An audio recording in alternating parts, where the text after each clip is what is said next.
I got my personal trainer thing because I was always working out and people told me I should be a personal trainer. So I thought that would be a good thing, be a personal trainer, coach and stuff, Okay. work with people. So at Okay. 30 years old, I got my personal trainer certification. I'm NASM certified.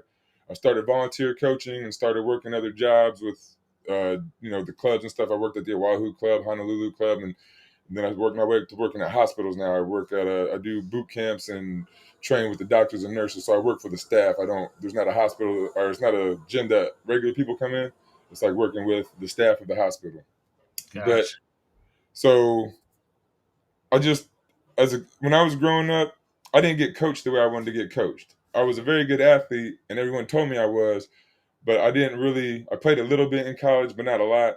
And so as I grew up, I knew there was a lot left out when I was an adult, right? So I coach kids the way I think I wanted to be coached, and I Mm. always ask kids, "What are you good at, and what do you want to do?" And so I say it'd be great if you can do what you want to do and get paid for it.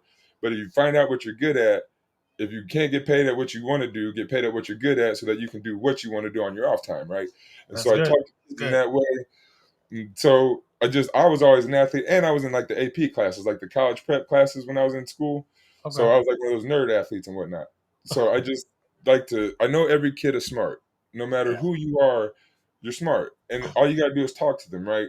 And I really connect with kids. I can talk to them on a youth level, and I can talk to a 6 year old like at a 6 year old level and teach them things that are like 10 year old level type stuff.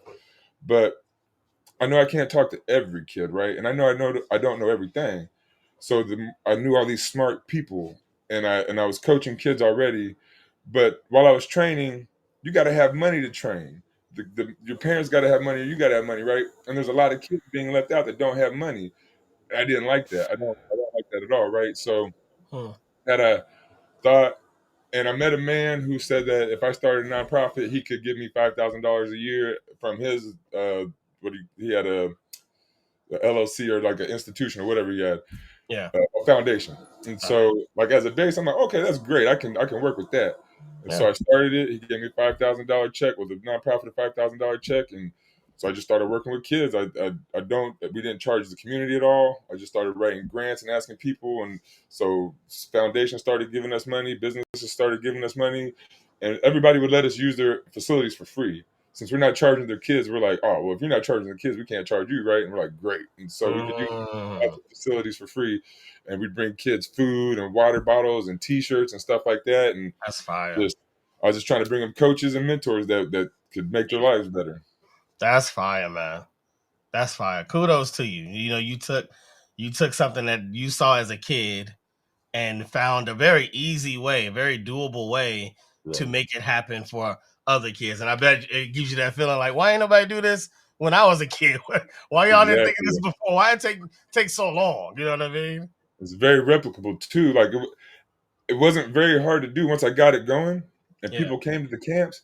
They were like, "This is amazing. I love working with these kids," and because these kids are all just happy and bouncing around, and of course. it's fun to see little kids happy and help them out and Yeah, help the future, right? Like these yeah, kids, like I brought tennis, a lot of tennis. I work with these tennis people because tennis people got money, right?